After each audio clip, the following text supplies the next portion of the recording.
de cahiers supplémentaires, permettre aux parents d'acheter les fournitures de manière anticipée et organisée. C'est ce qu'a déclaré en tout cas Zakaria Desi, ajoutant que toutes les inscriptions se font entièrement à distance, sans document papier. Demain lundi sera lancée la campagne de vente des abonnements scolaires universitaires pour la rentrée 2025-2026. Ces abonnements sont valables sur l'ensemble des réseaux de transport de la Transtu, bus, métro léger et lignes ferroviaires TGM. Ils seront disponibles dans 151 bureaux de poste répartis à travers le pays. En parallèle, la Transtu a mis en place 5 agences commerciales pour assurer la vente directe et l'accompagnement des usagers. Les élèves et étudiants pourront également acheter leur abonnement en ligne dès demain 25 août via le site du groupe lapostetunisienne.chtirac.poste.tn. Le ministère de l'Éducation a annoncé également le début des inscriptions aux services d'hébergement et de restauration pour les collèges et lycées. Ces services concernent l'année scolaire 2025-2026. Les familles doivent effectuer la démarche sur la plateforme parents.education.tn. Les nouveaux inscrits, comme les anciens bénéficiaires, doivent déposer une demande. Les commissions régionales valident ensuite les dossiers avant de délivrer le reçu final. Pour ce qui est de la fourniture scolaire, une application mobile permettant de localiser les librairies disposant des manuels scolaires recherchés grâce à un système de géolocalisation à une base de données actualisée des titres disponibles entrera d'ailleurs en service dès la prochaine rentrée scolaire. Le président directeur général du Centre national pédagogique a précisé que cette nouvelle application vient compléter celle déjà disponible sur le site du CMP, visant à faciliter la localisation d'une librairie et en le manuel scolaire recherché. Les élèves auront bien leur manuel scolaire à temps pour la nouvelle rentrée des classes. À un mois de l'échéance, le Centre national pédagogique assure que tout est fin prêt pour le jour J. D'ailleurs, le président de la Chambre nationale syndicale nationale des fabricants des manuels scolaires confirme que plus de 12 millions de livres ont déjà été imprimés et stockés dans les dépôts du CMP sans hausse de prix. Samir Rabat nous en dit plus au micro de Zainab Feres. Nous sommes presque à un mois de la rentrée scolaire et nos livres sont totalement prêts, sont dans les dépôts du Centre national pédagogique. Nous avons imprimé 178 titres en 12 640 000 livres, même un peu plus parce qu'il y a eu un petit tirage de plus. Tous ces livres sont en place, il n'y a pas eu d'augmentation de prix. On a pu arriver à temps cette année, même un peu en avance, vu qu'il y a eu beaucoup de décisions qui ont été prises depuis un mois. On est tout prêt pour les livres cette année. On n'a pas ni de problème, ni un titre pour le dernier jour. Cependant, l'Organisation tunisienne d'information du consommateur tire la sonnette d'alarme concernant le coût élevé des fournitures scolaires. Elle estime que la facture pour un élève du primaire peut atteindre les 800 dinars, un poids financier important pour de nombreuses familles tunisiennes. Le TIC appelle à une régulation urgente, au respect de listes scolaires unifiées et à une meilleure transparence dans la distribution des fournitures subventionnées pour garantir une rentrée équitable pour tous. Kalim Nasfi, secrétaire général de l'ETIC, nous éclaire à ce sujet. Le coût de la rentrée scolaire pour un élève du primaire varie entre 600 et 800 dinars, un montant qui pèse lourdement sur les familles tunisiennes. Cette estimation s'applique également aux autres niveaux d'enseignement malgré la disponibilité de manuels scolaires à prix régulé et de cahiers subventionnés. Le TIC souligne que ces mesures, bien qu'importantes, restent insuffisantes face à la flambée des prix pratiqués par certains commerçants. Face à cette situation préoccupante, le TIC réaffirme son rôle de force citoyenne de proposition et appelle à respecter l'élaboration de listes scolaires unifiées adaptées à chaque niveau d'enseignement, telles que proposées par le ministère de tutelle, de renforcer la transparence dans la distribution des fournitures subventionnées afin de garantir leur accessibilité réelle aux familles. L'OTIC encourage les autorités à mettre en place des mécanismes de régulation efficaces et à garantir une rentrée équitable pour tous, les élèves dans le respect du droit fondamental à l'éducation.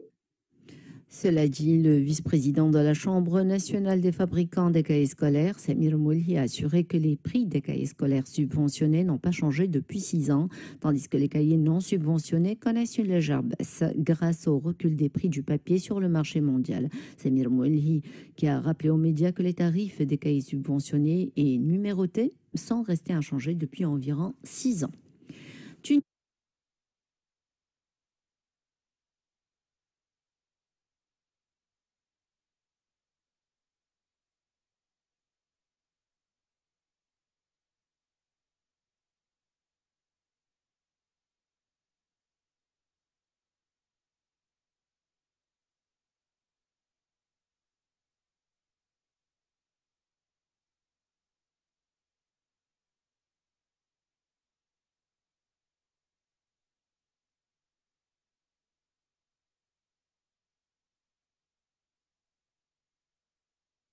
opportunités d'affaires en Tunisie et à partir de là, dans l'ensemble du continent africain. Le président du Centre tuniso-italien des affaires Delta, Sandro Fratini, a souligné que la Tunisie bénéficie d'un cadre juridique favorable aux investissements étrangers, d'une position géographique stratégique à proximité immédiate de l'Italie, d'accords commerciaux avec l'Union européenne, ainsi que de coûts compétitifs et d'une main-d'œuvre qualifiée.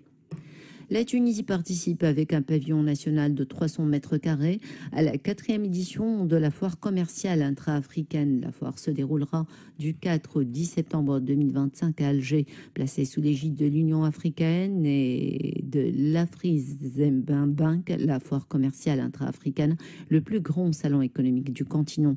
Elle réunira plus de 1500 exposants issus de l'ensemble des secteurs économiques, ainsi que près de 35 000 participants venus d'Afrique et d'ailleurs. 30 entreprises tunisiennes seront présentes à cette foire. Elles exercent dans les secteurs automobiles, agroalimentaires et pharmaceutiques. Hafez Benafia, chef de la région Afrique du Nord de Afreximbank, nous en dit plus. C'est un événement pour avoir une idée comment faire des partenariats avec les confrères africains. C'est pas juste une foire, c'est pas juste une vitrine pour voir les produits, mais vraiment c'est un levier africain pour faire les connexions et augmenter l'intégration africaine en général. Cette fois-ci, on a mis de la valeur sur la créativité africaine. On a donné tout un programme sur la start-up pour voir quels sont les obstacles qui font face et donc comment les aider et soutenir. Il y a troisième point qui est l'AFSNet, c'est Sub-Sovereign Networking. C'est un networking entre les sociétés sous-souveraines. Et donc le plus important aussi, c'est le volume. On cible maintenant, on cible à faire des contrats de 45 milliards de dollars. On a 140 pays alors qu'auparavant on avait entre 70 et 128 pays. On aura 35 000 visiteurs. C'est pas un marché, on parle de partenariat. Donc win-win situation entre les pays africains. Donc on se trouve là-bas, voir qui produit quoi, qui vend quoi, qui achète quoi. Et donc en parallèle, qui veut investir en quoi. Et donc avoir une idée sur l'Afrique. L'Afrique a toujours un besoin de disponibilité d'informations. Cette foire donnera vraiment accès à toute information utile pour faire du business dans le continent. La Tunisie s'affirme de jour en jour comme un moteur de l'intégration africaine en soutenant activement la mise en œuvre de la ZLECAf.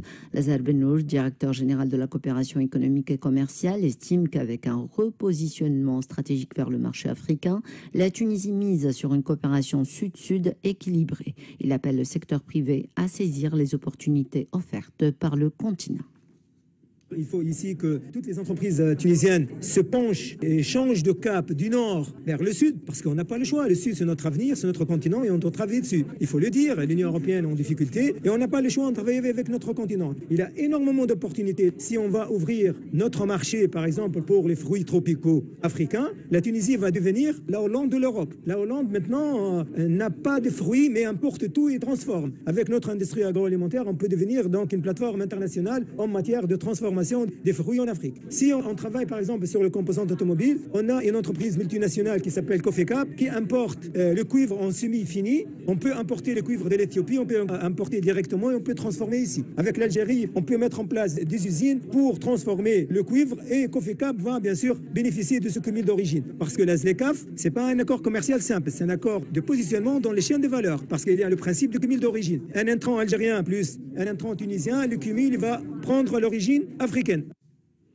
À partir de demain, les marchés tunisiens verront la mise en vente de viande bovine importée de Roumanie au prix de 38 dinars 900 millimes le kilogramme. Selon Ahmed Armidi, président de la Chambre des bouchers, une cargaison estimée à 1200 ou 1300 têtes arrivera demain lundi en Tunisie, sera disponible dès le lendemain à la Société des viandes avant d'être distribuée aux bouchers inscrits et aux grandes surfaces. Parallèlement, environ 20 tonnes de viande bovine, soit près de 50 veaux, seront également importés, portant le prix du kilogramme à 37 dinars 800 millimes. Le responsable a assuré que les quantités seront suffisantes pour répondre à la demande et annoncé que des importations régulières se poursuivront à raison de 2 conteneurs de viande bovine et 2 conteneurs de viande bovine chaque semaine. Il a en outre souligné la qualité de ces viandes déjà introduites sur le marché tunisien à plusieurs reprises par le passé. Actualité à l'étranger, les secouristes de la défense civile à Gaza ont dénombré plus de 50 personnes tuées hier par des bombardements ou des tirs israéliens. Le porte-parole des secouristes a qualifié la situation dans les quartiers de Sabra et de Zaytoun, dont la ville de Gaza, d'absolument catastrophique, évoquant la destruction totale de blocus résidentiels entiers. Des manifestations massives ont eu lieu hier dans de nombreuses villes et capitales du monde entier, condamnant l'agression israélienne contre la bande de Gaza. Des milliers de personnes ont participé aux manifestations organisées à Londres, en Norvège, à Damas, en Corée du Sud, à Séoul, en Turquie, à Istanbul, en Suède et à Stockholm, en soutien au peuple palestinien, exigeant un cessez-le-feu et l'entrée de l'aide humanitaire dans la bande de Gaza. Les participants ont haussé des drapeaux et des banderoles palestiniens condamnant les crimes commis par l'occupation sioniste contre le peuple palestinien. Les participants ont appelé à la fin du deux poids, deux mesures et à la nécessité de tenir l'occupation responsable de ces massacres contre le peuple palestinien, en particulier les enfants. Ils ont également condamné le génocide dans la bande de Gaza. Retour en Tunisie, une éclipse totale de lune aura lieu dimanche 7 septembre. Elle sera visible à Tunis à 18h35, heure locale, heure de lever de la lune. L'Institut national de la météorologie précise que pendant cette éclipse totale, la lune apparaîtra dans une couleur rouge caractéristique et il sera également possible d'observer Saturne qui se rapproche de la lune pendant la phase d'éclipse totale. Pour observer l'éclipse, l'INM recommande de choisir un emplacement offrant une vue dégagée sur l'horizon sud-est où la lune se rapproche de l'horizon. Sport, le joueur de tennis tunisien Mourad Chalgui, son 91e mondial, a remporté le tournoi Challenger 4 d'Ersonissos en Grèce hier après l'abandon de son adversaire français Dan Haddad sur blessure lors du 3e set. Et puis le match entre la sélection tunisienne de football et son homologue du Libéria, comptant pour la 7e journée des éliminatoires de la zone africaine de la Coupe du Monde 2026 groupe H, se déroulera le 4 septembre prochain au stade Hamadi Agherbi d'Oradès à partir de 20h. Le match de la 8e journée qui opposera l'équipe de Guinée équatoriale à son homologue tunisienne aura lieu le 8 septembre prochain au stade de Malabo à 14h. Point final à cette édition, un rappel des principales informations avant de vous quitter. Rentrée scolaire difficile, le coût des fournitures explose, le TIC appelle à une régulation urgente. Lancement à partir de demain de la campagne de vente des abonnements scolaires et universitaires pour la rentrée 2025-2026. Ainsi prend fin notre édition. Merci d'avoir été des nôtres. C'était Kaysal Bouzliba côté technique, Senia Selimi côté micro. Passez d'agréables moments à l'écoute de RTC.